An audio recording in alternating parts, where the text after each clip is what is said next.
गोपिका जीवनस्मरणं गोविन्द गोविन्द. ദശകം 68 ഗോപികളുടെ ആഹ്ലാദന പ്രകടനം. തവ വിലോകനാത് കൃഷ്ണ ഗോപികാ ജനാഃ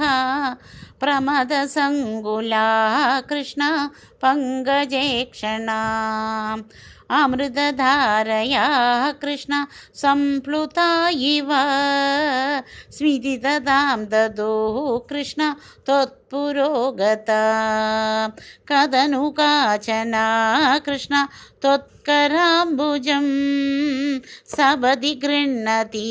കൃഷ്ണ നിർവിശങ്കിതാ ഘനപയോധരേ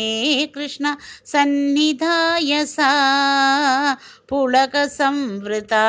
കൃഷ്ണ തസ്തുഷീചിരം തവ വിഭോ പരാ കൃഷ്ണ കോമളം ഭുജം നിജകളാന്തരേ കൃഷ്ണ പര്യവേഷ്ടയത് ഗളസമുദ്ഗതം കൃഷ്ണ പ്രാണമാരുതം പ്രതിനിരുന്ധതീവ കൃഷ്ണ അതിഹർഷുലാ അപഗതത്രപാ കൃഷ്ണ കാപി കാമിനീ തവ മുഖാംബുജാത് കൃഷ്ണ പൂഗചർവിതം പ്രതിഗൃഹയ്യ തത് കൃഷ്ണ വക്ത്രപങ്കജേ നിദധീഗത കൃഷ്ണ പൂർണ്ണകാമതാ വികരുണോ വനേ കൃഷ്ണ സംവിഹായ മാം അപഗതോസികാ കൃഷ്ണ ത്വാമിഹ സ്പൃശേത് ഇതി സരോഷയാ കൃഷ്ണ താവദേകയാ സജലലോചനം കൃഷ്ണ വീക്ഷിതോ ഭവാൻ ഇതി മുദാകുലൈ കൃഷ്ണ വല്ലവീജനൈഃ സമമുപാഗതോ കൃഷ്ണ യാമുനേ തടേ മൃദുകുജാംബരൈഃ കൃഷ്ണ കൽപിതാസനേ കൃസുണഭാസുരേ കൃഷ്ണ പര്യശോഭതാ കദിവിതാ കൃപാ കൃഷ്ണ കേപി സർവതോ ധൃതദയോദയാ കൃഷ്ണ കേചിദാശ്രിതേ കതിചിത് ഈദൃശാ കൃഷ്ണ മാദൃശേഷപീതി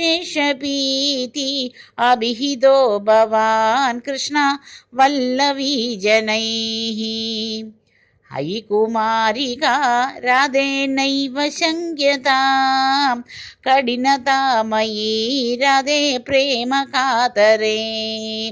മയി തു ചേതസോ രാധേ വോനുവൃത്തയേ കൃതം ഇദം മയീതി രാധേ ഊചിവാൻ ഭവാൻ അയി നിശമ്യതാം രാധേ ജീവവല്ലഭാഃ പ്രിയതമോ ജനോ രാധേ നേദൃശോ മമ തദിഹ രമ്യതാം രാധേ രമ്യയാമിനീഷു അനുപരോദമിതി രാധേ ആലഭോ വിഭോ ഇതി ഗിരാധികം കൃഷ്ണ മോദമേതുരൈഃ വ്രജവധൂജനൈ കൃഷ്ണ സാഗമാരമൻ കലിത കൗതുകോ കൃഷ്ണ രാസകേളനേ ഗുരുപുരീപതേ കൃഷ്ണ പാഹി മാം ഗദാത്.